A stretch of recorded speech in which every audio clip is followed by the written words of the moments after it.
pour mettre enfin en application des textes réglementaires parfaitement clairs. Nous avons, la littérature administrative est très très riche, nous avons aujourd'hui plusieurs jalons très, très clairs, alors que je vais rappeler très, très rapidement. Ça, c'est une circulaire de 1962 qui est écrite par quelqu'un pour qui j'ai beaucoup de respect, le recteur Capel. On est dans la période gaulliste et Capel était un collaborateur du ministre Fouché. En fait, c'est lui qui a fait la réforme Fouché. C'est pour ça qu'on dit souvent maintenant la réforme Fouché-Capel. Et donc, on est en 1962. C'est le moment où on prépare le collège d'enseignement secondaire. Et on a dans notre BO, nous avons en 1962 ce texte qui nous dit l'expression personnelle administrative que nous utilisions, alors vous voyez bien l'imparfait, pour désigner les chefs d'établissement et leurs adjoints, doit donc être abandonnée au profit de l'expression personnelle de direction et d'éducation. Cette désignation présente au surplus l'avantage de souligner que ces personnels remplissent des fonctions qui ne sont pas seulement d'ordre administratif, mais plus encore d'ordre pédagogique, et qu'ils relèvent non pas du statut de droit commun de la fonction publique, mais du statut propre à la fonction enseignante. Tout est dit. Il n'y a pas à se cacher, donc pour jouer son rôle de pilote pédagogique, on est parfaitement investi réglementairement pour le faire. Bon, mais on sait bien que si les textes suffisaient, évidemment, ça se saurait. Alors, responsabilité d'ordre pédagogique. Dans le décret de 1985, qui a été modifié à de multiples reprises, il y a du grain pédagogique à moudre quand on est personnel de direction. Et pas sur la périphérie, pas pour construire des PAE qui vont être validés par des commissions sans doute savantes mais un peu obscures dans les académies. Non, c'est pour du dur là. C'est organiser en classe et groupes d'élèves et modalités de répartition des élèves, l'emploi des dotations horaires, le temps scolaire, les modalités de la vie scolaire, vous lisez comme moi, choix de sujets d'études spécifiques à l'établissement. Donc on retrouve là des formules qu'on avait imaginées 40 ans avant ou 30 ans avant dans les textes précédents. À cette liste, voilà, la loi d'orientation, faut que j'apprenne, mais ça va venir. La loi d'orientation de 2005, article 34, a ajouté d'autres éléments, puisqu'il est possible d'expérimenter, c'est ça l'article 34, dans un certain nombre de domaines, et ils sont suffisamment larges là pour qu'on voit qu'il y a effectivement dans les établissements scolaires aujourd'hui de très grandes responsabilités.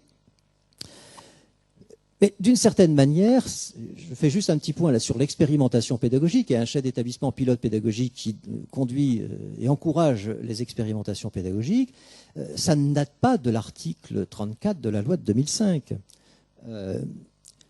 Dans la loi de juillet 75, la loi Abi, article 18, on l'avait complètement oublié, personne ne s'en souciait, mais il y avait un passage où on indiquait que des dérogations aux dispositions de la présente loi peuvent être apportées pour la réalisation d'une expérience pédagogique et pour une durée limitée à la conduite de celle-ci dans les conditions définies par décret.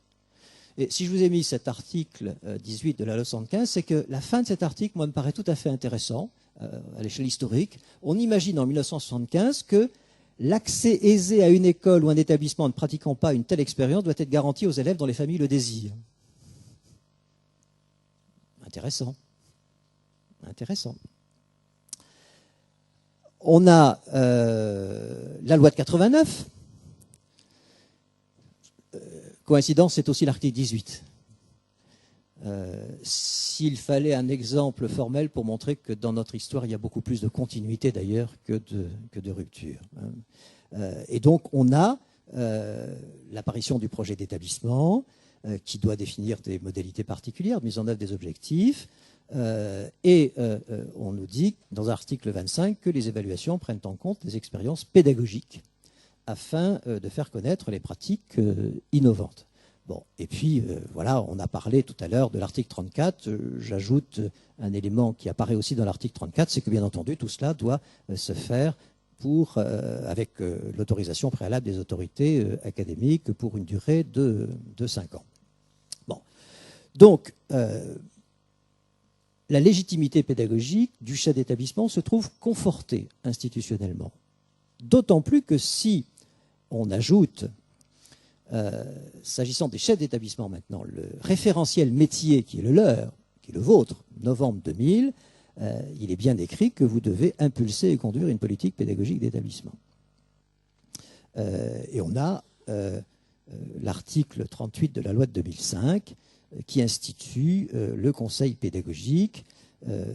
Vous connaissez cet article par cœur, donc je ne m'y attarde pas, sauf peut-être quand même pour, décidément, rappeler, parce que j'ai parcouru pas mal d'établissements ce printemps au moment où on préparait la réforme du lycée et dans beaucoup d'académies, et je me suis aperçu que, en fait, le décret de janvier 2010 n'était pas encore connu en mai-juin de la totalité des acteurs des établissements. Or, que dit-on de ce conseil pédagogique? Eh bien, qu'il a un certain nombre de missions concernant la coordination des enseignements.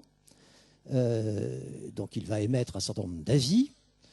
C'est aussi un conseil qui va formuler des propositions quant aux différents modes d'organisation, par exemple de l'accompagnement personnalisé. Il va préparer, en liaison avec les équipes pédagogiques, la partie pédagogique du projet d'établissement, et il va assister, et ça c'est extrêmement intéressant, le chef d'établissement pour l'élaboration de son rapport sur le fonctionnement pédagogique de l'établissement. Bon.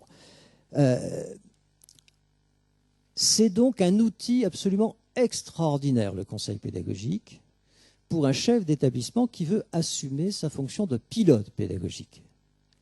C'est-à-dire un outil qui va lui permettre d'engager toute sa communauté pédagogique autour d'un certain nombre de projets, pas seulement de la consultation, mais aussi de la proposition. Un pilote pédagogique, c'est quelqu'un, mais j'y reviendrai dans mon propos tout à l'heure, qui sait s'entourer, et le conseil pédagogique lui en offre la possibilité. Alors, là encore, pardonnez à l'historien de rappeler qu'il n'y a rien de nouveau. J'ai retrouvé un magnifique texte d'Octave Gréard, qui était le vice-recteur au temps de Jules Ferry, de Paris, qui traite déjà de la manière dont ça fonctionne dans les établissements scolaires de l'époque, dans les lycées de l'époque, et ils ont l'idée, ces premiers républicains, de mettre en place le conseil des professeurs. Le conseil des professeurs, je l'ai mis en rouge, là. Et qu'est-ce que va faire ce conseil de professeurs? D'abord, élu par leurs collègues. Les républicains pensent que pour faire partie du conseil des professeurs, il faut être élu. Bon. Présidé, bien entendu, par le chef d'établissement, pour délibérer de tous les intérêts des études. C'est exactement notre conseil pédagogique. Alors, ce qui est tout à fait intéressant, c'est pourquoi est-ce qu'on fait ça? Eh bien, c'est de manière à resserrer les liens des intérêts communs, établir l'harmonie des volontés et des directions, créer l'âme de la maison. Créer l'âme de la maison. Rapprocher, combiner, fondu ensemble, toutes ces forces morales peuvent, du point de vue qui nous occupe, conjurer en partie les dangers des agglomérations excessives. J'adore agglomération excessive. Parce qu'on est bien dans un fonctionnement que vous connaissez et vous passez votre temps précisément à briser ces agglomérations pour essayer de faire travailler davantage ensemble. Donc, le décret de janvier 2010, puisqu'il faut bien qu'on parle un peu des textes officiels, vous le savez, pour les lycées, fait franchir un pas supplémentaire dans vos marges de manœuvre en tant que pilote pédagogique, puisque vous avez une dotation horaire globalisée qui n'est pas mince à votre disposition. Vous pouvez, vous le faisiez déjà, mais on le précise, mettre en place des partenariats. Vous pouvez aussi impliquer davantage le conseil des délégués pour la vie lycéenne.